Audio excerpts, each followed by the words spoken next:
Alright mga kapatid, saksihan natin itong bagong balita na kung saan mga kapatid ang mga barko ng Pilipinas at mga barko ng Australia ay naglayag sa West Philippine Sea para sa 2025 Alon Exercises. Royal Canadian Navy ang kasama mga kapatid dito sa activity na ito. Hindi natin alam mga kapatid kung sa tagpong ito meron bang mga namataan na mga Chinese vessel o meron bang mga nanggulo na mga Navy ship nila. Well, aalamin na lang natin to at bibigyan natin ng reaction video. Samahan ninyo ko mga tol. Bago yan, huwag niyong kalimutan mag-subscribe. Click nyo na rin ang notification bell para ma-notify kayo whenever na may mga bago tayong reaction video tulad nito. Huwag na natin patagalin pa, panoorin na natin mga kapatid. Magkasamang naglalayag ngayon sa bahagi ng Lubang Island, Occidental Mindoro ang mga barkong pandigma ng Pilipinas at Australia. Okay, so dun sila banda sa may Occidental Mindoro. Bilang bahagi ng Alon Exercises 2025, kalahok dito ang BRP Jose Rizal ng Philippine Navy at His Majesty's Australian Ship Brisbane III ng Royal Australian Navy. O ito na naman, malamang sa malamang maglalabasan na naman mga kapatid yung mga kontra Navy natin. Sasabihin na yan na naman, puro exercises na naman kayo. Diba? Yan na naman ang ginagawa ninyo. Puro exercises na lang pero pag andyan dyan yung actual na nanggugulo na China, hindi naman kayo makita. Marami kasing nagko-comment nun mga tuli. Marami nagko-comment nun. Kahit sa FB, kahit sa dito sa YT mga to, lagi kong nababasa yon. Minsan nga gusto ko na talagang replyan Ano ba gusto mo? Magkaroon na talaga ng gera, di ba? Yun nga yung iniiwasan natin Malamang kailangan talaga nitong mga exercises na to. Kailangan kasi natin mga tol na meron tayong kaalyadong bansa meron tayong alyansa kumbaga. Pero hindi naman nangangahulugan na kailangan natin maging matapang agad. Di ba? Kumbaga parang parang nagpa-practice kang magkarate. After mo mag-practice ng karate, gusto mo lahat na makakasalubong mo sa kalsadang makapatingin lang sa iyo ng masama, kakaratihin mo na agad. Hindi ganun yun. Di ba? Hindi ganun yun. Tatagal hanggang sa August 29 ang joint sail na daraan hanggang sa West Philippine Sea patungong Palawan. At sasama rito ang His Majesty's Canadian Ship Ville Quebec ng Royal Canadian Navy. Bukod dito, iba pang pagsasanay ang gagawin sa ilalim ng alon. Kabilang na ang Combined and Joint Forcible Entry Operations at Combined Arms Live Fire Exercise Close Air Support.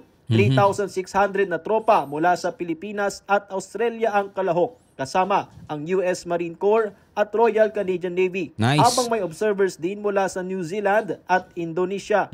Hanggang August 29 isasagawa ang Biennial Alon Exercises sa Hilagang Luzon at Palawan.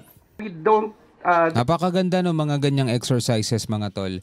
Kasi yung ating mga kasundaluhan na expose sila sa mga modern weapon, modern mga technique na inaaral o napag-aralan na ng ating mga kaibigang bansa. Kasi syempre mas advanced yung kanilang mga kagamitan. So ibig sabihin mas advanced yung kanilang mga taktika. 'Di ba? Mas advanced yung kanilang mga training. Kaya mabuti yung mga ganitong mga bagay. Kasi imagine mo kung tayo-tayo lang din ang nagte-training, kung ano yung meron tayo, yun lang din yung napagsasanayan natin. Diba? Pero kung meron tayong mga kasama na mga ganitong mga sundalo, ibang bansa mga tol, na mas advanced kaysa sa atin, kahit na wala pa tayong mga kagamitan na yan at least nalalaman na ng mga sundalo natin na ito, kailangan natin to. Alam na agad nila kung ano yung mga assets na dapat natin ma-acquire. Diba? Yung alam nating makakatulong at mapapakinabangan ng ating bansa. Direct this activity with other nation, but our activity is based on the premise that the exercise is anchored on the free and open Indo-Pacific with peace and prosperity in the region. It's a fantastic opportunity for us to work together, to reinforce how we communicate with each other, and how we actually bring together our forces from the Army, Navy, and the Air Force. Saka napakarami ng tulong ang ibinigay nitong Australia, mga tol. Wag nating kakalimutan yun, di ba? Ito'y natin kapanalig natin to. May problema din to sa China Napansin naman ang hindi pagiging agresibo ng mga barko ng China kapag may sinasagawang maritime cooperative activity ang Pilipinas kasama ang iba't ibang bansa sa West Philippine Sea. Diba? Isa rin to mga tol sa napansin natin, matagal na panahon na. Diba? Kaya nga napansin na rin to mga tol ng ating mga sundalo na kapag ka nagkakaroon tayo ng mga ganitong aktibidad kung saan meron tayong kasamang ibang mga bansa na di hamak na mas malakas at saka kung hindi man mas malakas kapantay nila ng lakas, hindi sila masyadong agresibo. Kasi nga mga tol, ang natatakan na ang China nitong nitong brand na to eh. Kapag ka maliit na bansa, kapag mahina, yun yung kinakaya-kaya nila. Biruin mo Coast Guard, hinahabol ng warship ng China nitong nakaraan. 'Di ba? August 11 mga tol, Coast Guard na napakaliit na barko. Hinahabol ng PLA Navy. Pero tignan mo to, kapag kasing laki nila yung barko, kapag ka mga warship din, tignan nyo, hindi sila makalapit, hindi sila agresibo. Wala ganun talaga sila eh. Ngayong taon ay 11 MCA na ang naisagawa at madaragdagan pa ito ayon sa AFP. There will be more coming up for the remaining part of the year. So we have noticed that I mentioned earlier, for every MCA, there is a change in their actions. There are no coercive and aggressive actions being conducted by the Coast Guard, Chinese Coast Guard, and the PLA Navy against our ships. Typical na bully, no? Typical na bully mga tol. 'Di ba? Kapag halimbawa bully sa school, bully sa kalsada, 'di ba? Ang kinakaya-kaya lang nun yung mga mahihina. Wala pa ako nakitang bullying binubully niya yung mas malakas sa kanya. O kaya binubully niya yung kapantay niya ng lakas. Ang laging binubuli mga tol ng isang bulas, yung mga maliliit lang, yung mga kayang-kaya niyang kuhanan ng pera, kuhanan ng baon, di ba? Batok-batukan, utos-utusan, yun lang yung kaya niya. O kahit mas malaki sa kanya, basta hindi pumapalag mga tol, kinakaya-kaya niya yun. Doon na kasi siya nasanay eh. Pero kapag ka merong isang siga din mga tol, wala, atras yung bullying yun. Kaya ngayon yung pinaka-the best na kailangan nating gawin. Magpalakas, magpalaki, at the same time mga tol, meron tayong mga malalakas at mga malalaking kakampi.